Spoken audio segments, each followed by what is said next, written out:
Proses pencarian pantai mulai Aris lakukan. Bersama Usagi, Aris mulai mencari informasi tentang keberadaan tempat tersebut. Pencarian pun menemukan titik terang manakala Aris melihat orang-orang memakai gelang yang sama saat permainan dulu. Besar kemungkinan orang tersebut tergabung dalam suatu kelompok yang Aris tidak ketahui. Untuk itu, Aris dan Usagi segera mengikuti mobil mereka berharap bisa menemukan apa yang mereka cari.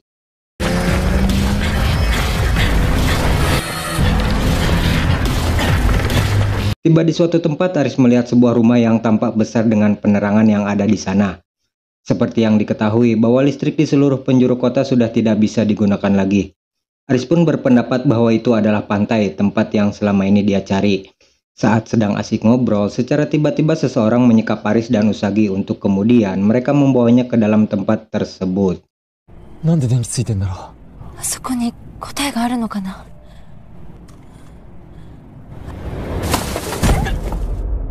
Di dalam sebuah ruangan, Aris mulai diinterogasi oleh ketua kelompok itu. Orang tersebut bernama Heather.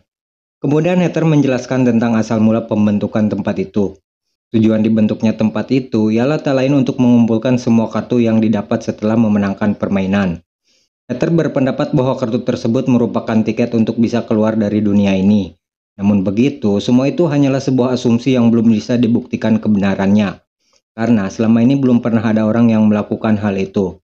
Walaupun begitu, Heather sangat yakin dengan apa yang dipikirkannya selama ini. Dan untuk memuluskan rencananya, dia pun menyita semua kartu milik Aris dan Usagi yang didapat dari permainan yang sudah mereka mainkan sebelumnya. まず君たちが集めたカードは全てビーチのカード集めに貢献したものは何？ Malam harinya, semua orang yang ada di sana bersiap untuk melakukan permainan. Tampaknya Heather memanfaatkan orang-orang yang ada di sana untuk mencapai apa yang dia rencanakan. Permainan sendiri berlangsung dengan diikuti oleh banyak peserta yang tidak semua dari mereka akan selamat dan lolos dari permainan yang mereka mainkan. Arena permainan itu benar-benar menjadi mimpi buruk bagi mereka yang tidak bisa memenangkannya. Usagi sendiri mengikuti permainan yang berbeda dengan Aris. Walaupun mereka merasa dimanfaatkan, akan tetapi Aris mengatakan bahwa Usagi harus bisa selamat dari permainan dan selamat dalam keadaan hidup. Tampak pula di sana Aguni dan anak buahnya yang terlihat perkasa karena mereka dibekali senjata untuk menyelesaikan permainan.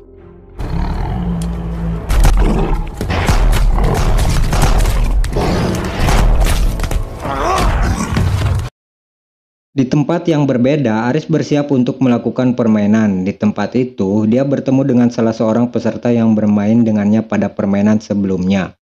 Kemudian, salah seorang peserta yang bernama Kuina memperkenalkan dirinya untuk bisa ikut bermain dengan Aris. Arena permainan yang Aris mainkan berada dalam suatu tempat yang dipenuhi air dan beberapa kabel listrik yang terpasang dan terlihat menyeramkan. Permainan pun dimulai dengan jenis permainan yang berlabel 4 wajik. Permainan jenis wajik merupakan penggabungan antara permainan jenis skop dan keriting. Dengan kata lain, para peserta yang mengikuti permainan itu dituntut untuk bisa menggunakan otak dan tenaga mereka. Kemudian operator permainan memberitahu bahwa itu adalah permainan bola lampu. Para peserta diharuskan memilih salah satu dari 3 saklar yang berada di tempat itu untuk menentukan saklar mana yang bisa digunakan untuk menghidupkan bola lampu.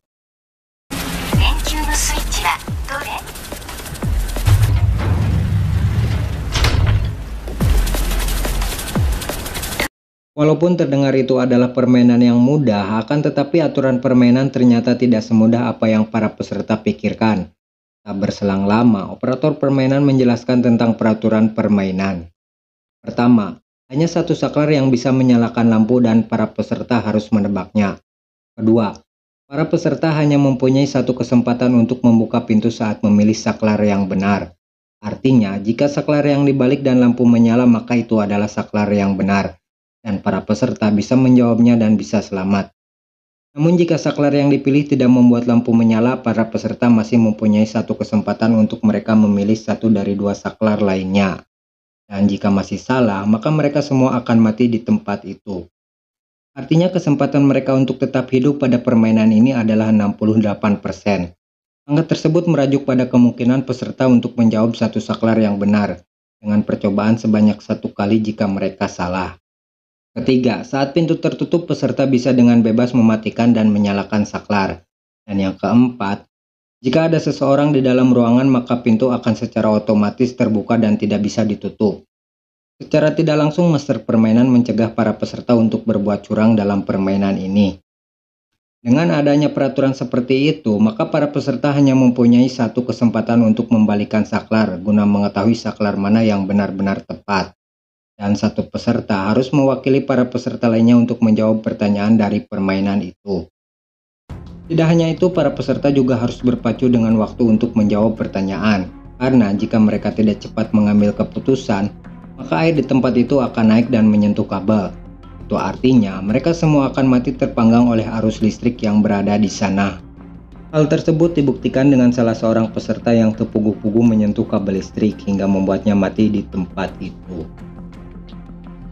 電球がつくスイッチは1つ A、B、C 3つのスイッチの中でスイッチオンできるのは一度出た状態でドアを閉めていれば何度でもスイッチオンドアはロックされ動かせません。返るもしくは水位が上がり水面が電線に触れればゲームオン。電線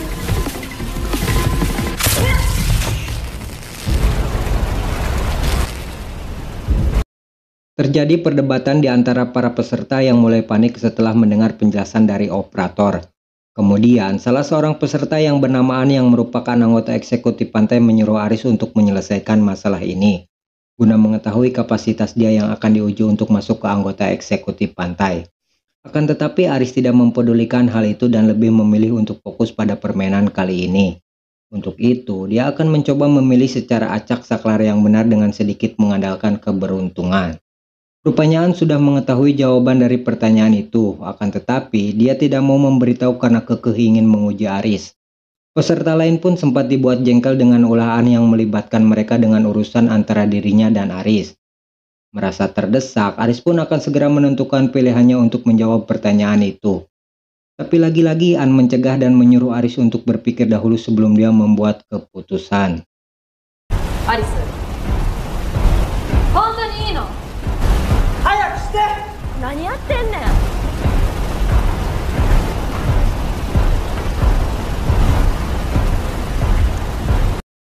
Dalam keadaan yang terdesak, Aris kemudian menyadari satu hal. Hal itu sekaligus membuat An senang karena Aris sudah mengeluarkan kemampuannya. Tanpa diduga, Aris menyuruh salah seorang peserta untuk menutup pintu. Akan tetapi, semua orang yang ada di sana sempat heran dengan keputusan yang Aris buat. Namun An menegaskan bahwa mereka harus segera menuruti perintah Aris jika ingin selamat dari tempat itu. Dengan terpaksa, mereka pun melakukan apa yang Aris perintahkan. Setelah itu Aris mulai menyalakan saklar A. Namun begitu, Aris tidak langsung menyuruh untuk kembali membuka pintu itu kembali. Suasana tegang makin terasa di tempat itu karena air sudah mulai naik dan sedikit lagi menyentuh kabel yang ada di sana. Dirasa waktunya cukup, Aris kembali mematikan saklar A. Kemudian dia menyuruh untuk membuka pintunya. Setelah pintu terbuka, Aris kemudian menyalakan saklar B. Akan tetapi, lampu di tempat itu tidak menyala seperti apa yang diharapkan. Kemudian Aris menyuruh Kuina untuk memegang lampu tersebut dan terlihat Kuina kepanasan setelah memegangnya. Waktu permainan pun mulai habis dan Aris kemudian menjawab bahwa saklar yang benar adalah saklar A.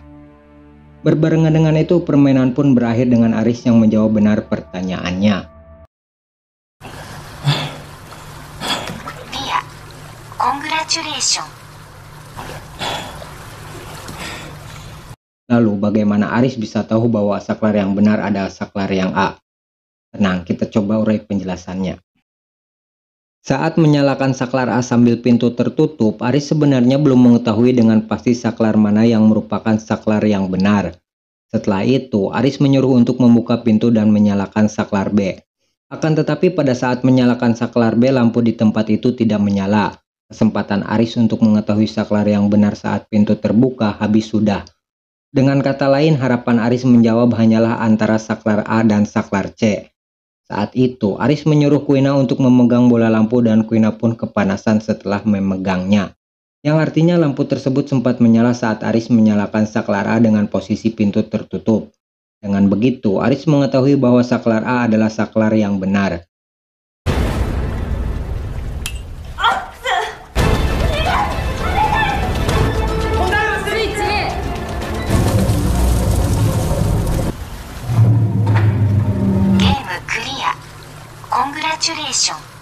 さっきまでついてたら熱い。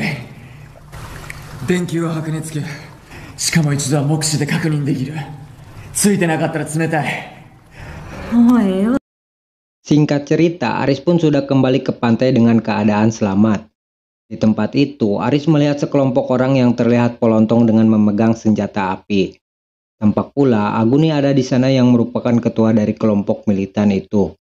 Setelah itu, Aguni memerintahkan anak buahnya untuk membawa Usagi, akan tetapi hal itu dilarang oleh Aris. Jelas apa yang dilakukan Aris adalah sebuah kesalahan besar karena berani menentang anggota militan. Konflik pun sempat terjadi antara Aris dan Aguni yang terlihat tidak suka akan kehadiran Aris di tempat itu. Beruntung, Heather datang ke sana dan membubarkan mereka. Salah seorang anak buah Aguni sempat menolak perintah Heather yang menyuruhnya untuk bubar, karena dia tidak menerima perintah selain dari Aguni yang merupakan pemimpin mereka. Heather pun menegaskan kepada para anggota militan bahwa Aguni masihlah anak buahnya, sehingga dia tidak punya kuasa untuk menolak perintah Heather karena itu merupakan suatu pengkhianatan. 俺の顔に免じて、俺はナンバーワンとして秩序を守る。俺のボスは大将だけだ。ではその大将に聞こう。アグニ、お前のボスは誰だ？あんただろ？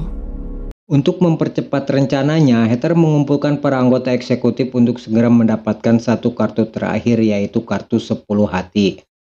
Semua orang yang ada di sana hanya terdiam karena mereka sama sekali tidak mengetahui kapan dan di mana kartu tersebut akan muncul.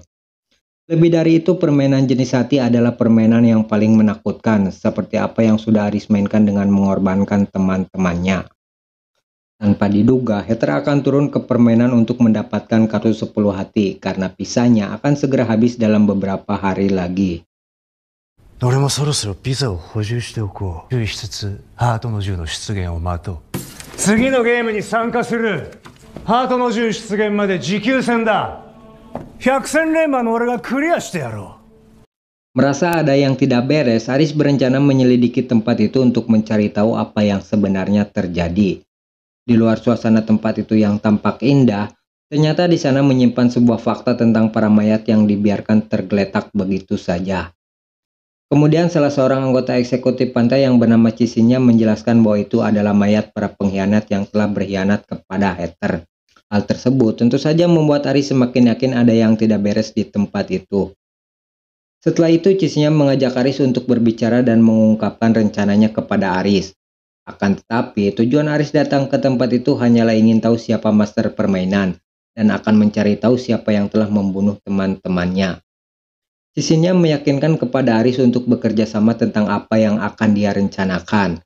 Karena dia yakin para militan akan merencanakan sesuatu kepada Heather dilihat dari sikap anggota mereka yang tidak suka dengan cara memimpin Heather.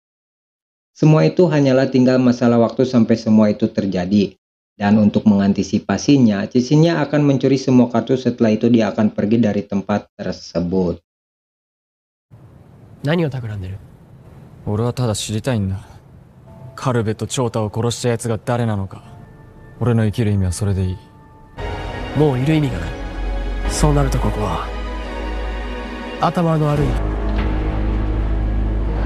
全てのカードを盗み出し Rupanya apa yang dikatakan Cisinya benar terjadi. Heather harus mati setelah dia mengikuti permainan yang dia mainkan.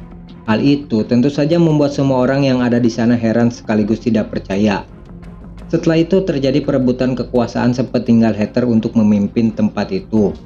Untuk itu, salah seorang anak buah Aguni menyarankan untuk mengangkat bosnya menjadi pemimpin di sana.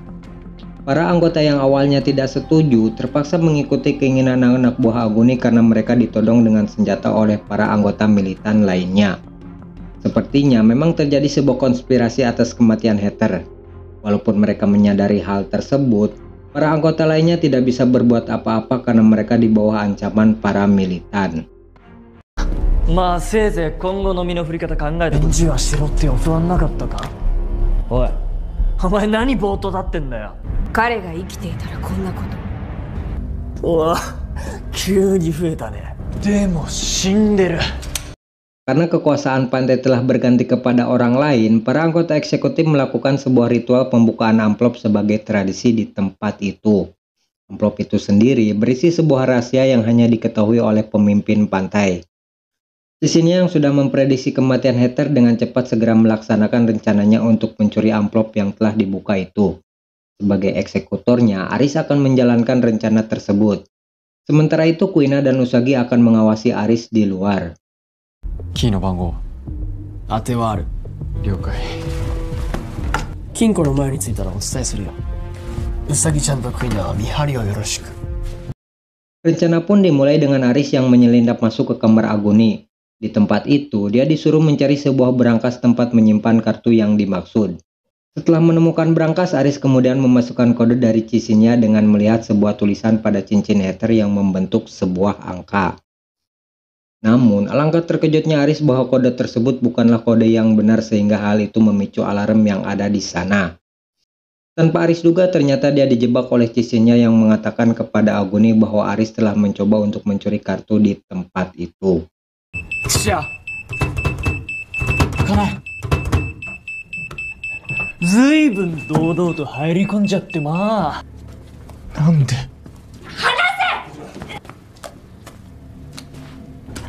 うさぎじゃねえよバカ。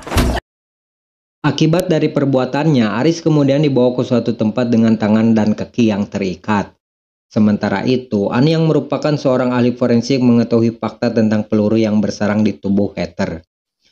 Masih di tempat yang sama, ternyata motif cisinnya menjebak Aris tak lain adalah untuk mengetahui tempat yang sebenarnya tentang berangkas yang asli. Di sini, cisinnya menyesalkan sikap bodoh Aris yang begitu saja percaya kepada dirinya. Yang padahal kita tahu bahwa Aris adalah termasuk orang yang jenius. Namun begitu sikap cisinnya sempat diprotes oleh Kuina yang tidak suka dengan caranya yang telah mengorbankan Aris.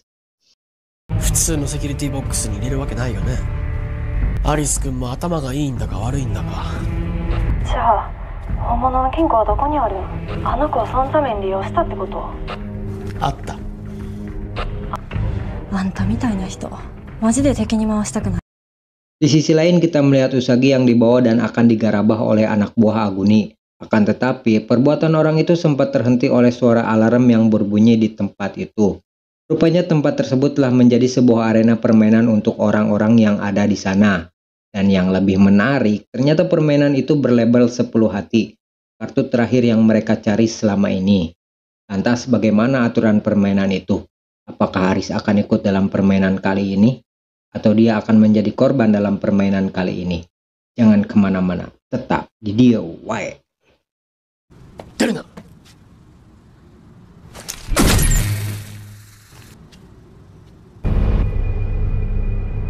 皆様全員によるゲームを開始。日頃のご愛顧に感謝を込めて。